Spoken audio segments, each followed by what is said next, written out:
রাঙামাটির বাঘাইছড়িতে ৮ জন হত্যায় জনসংহতি সমিতির উপজেলা চেয়ারম্যান প্রার্থী বড়ঋষি চাকমার সমর্থকরা জড়িত।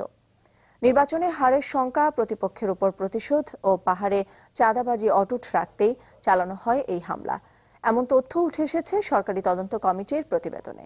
সীমান্তে নিরাপত্তা জোরদার, অবৈধ অস্ত্র উদ্ধারে সমন্বিত অভিযান চালানোর সুপারিশ করা হয় রিপোর্টে।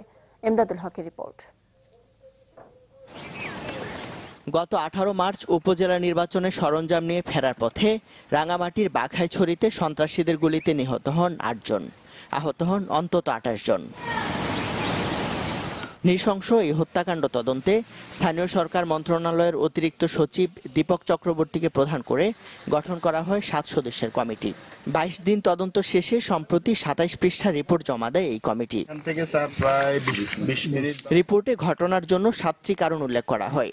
বলা হয়, নির্বাচনে পরাজয় এবং নিজেদের আধিপত্য হারানোর শঙ্কায় এই হামলা চালায় জনসংহতি সমিতির চেয়ারম্যান প্রার্থী বড়ঋষি চাকমার সমর্থকরা। এছাড়া নির্বাচনে সংশ্লিষ্ট পক্ষগুলোর মধ্যে সুষ্ঠু সমন্বয় থাকলে প্রাণহানি এড়ানো যেত বলেও মত দেয় কমিটি। দোয়াত কলম প্রতীকের প্রার্থী জনাব বড়ঋষি চাকমা, তার সমর্থক সশস্ত্র দুষ্কৃতিকারী, তারা পূর্ব পরিকল্পিতভাবে এই 9 মাইল এলাকায় আমাদের নির্বাচনী জনবল এবং মালামাল পরিবহনকারী গাড়ির উপরে হামলা চালিয়েছে।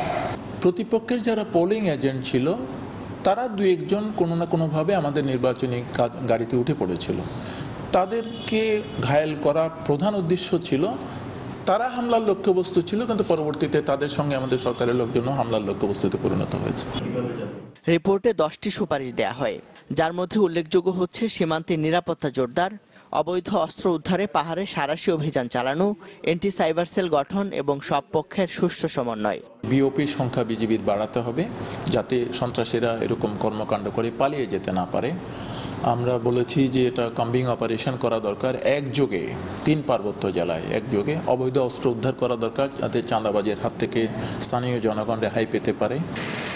এছাড়া সেদিন অসীম সাহসিকতার জন্য 3 চালককে বিশেষ স্বীকৃতি ও আর্থিক প্রণোদনা এবং নিহত সরকারি কর্মচারীদের পরিবারের সদস্যদের যোগ্যতা অনুযায়ী চাকরিতে নিয়োগের পরামর্শও দেয় কমিটি। ইমদাদুল হক, চ্যানেল 24, চট্টগ্রাম।